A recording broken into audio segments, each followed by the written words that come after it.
Shabbat Shalom. This week's Parsha is Parashat Bamidbar, opening up Sefer Bamidbar.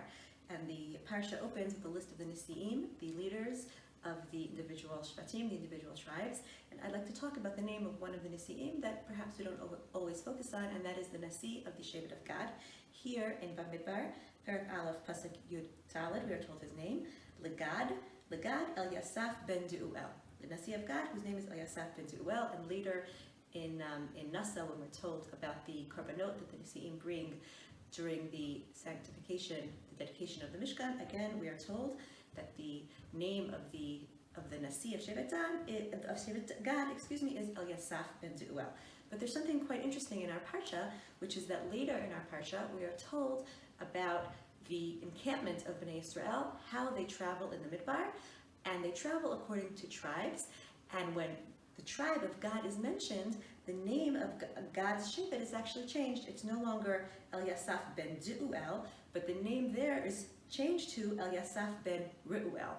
Now, one could say that most probably this is just a typical interchange of characters, of letters, and it doesn't have much significance, but there's actually a very beautiful drush cited by the Imrei Noam in the name of the Chida. And what he says is that this referral to Reuel is actually a reference to Moshe Rabbeinu and his relationship to Shevet Gad. Now, Reuel, we know, is one of the 7 names of Moshe Rabbeinu. He who is beloved, he was a friend who was close to Hashem. And the question is, why, when we're talking about the encampments of Machaneh, of Bnei Israel around the Mishkan, why do we refer to God there as connected to Reuel, to Moshe Rabbeinu? Now Rashi in Devarim, before the death of Moshe Rabbeinu, when Moshe blesses all of the Shvatim, Rashi brings a midrash that says that indeed Moshe Rabbeinu was buried in the Nachala of Gad. If you remember, Gad was on the other side of the Yarden.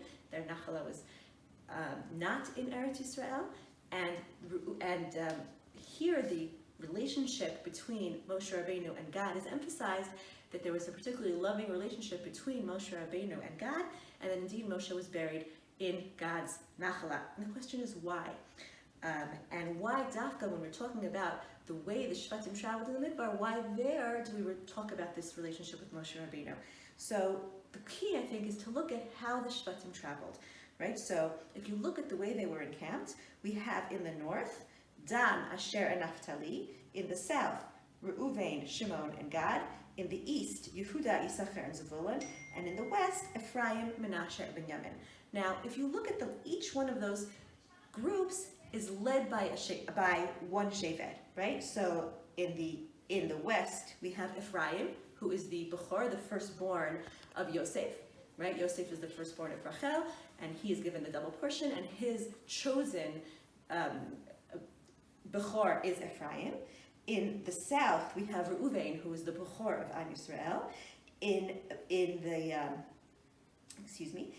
the north, we have Dan, who is the firstborn of Bilhah. But what's interesting is that in the east, who should be our next leader? Who's the only firstborn that hasn't been given this leadership role? It's Gad. Gad, who is the firstborn of Zilpah.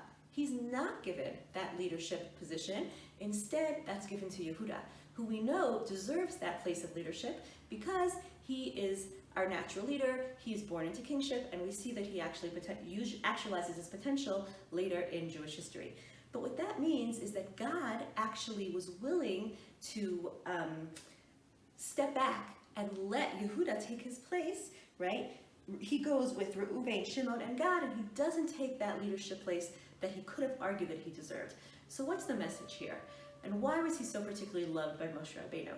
And I think the message is, God here could have started a quarrel. He could have had a petty fight. He could have demanded his own honor and his own kavod, but God didn't do that.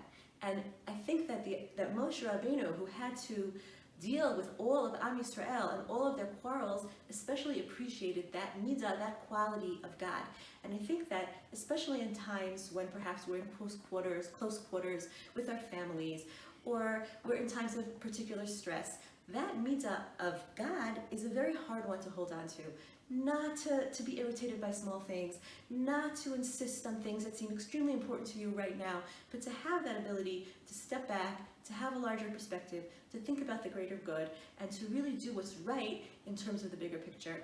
And I think that that's a beautiful message for us, especially in times of hardship, and that we should all emulate this quality of Shevet God and have that ability to really rise above our small quarrels and reach for Achdut in all of Am Yisrael, and Be'ezrat Hashem, may there be a refuah shalema for all of Am Yisrael and for all the world very, very soon. Shabbat Shalom.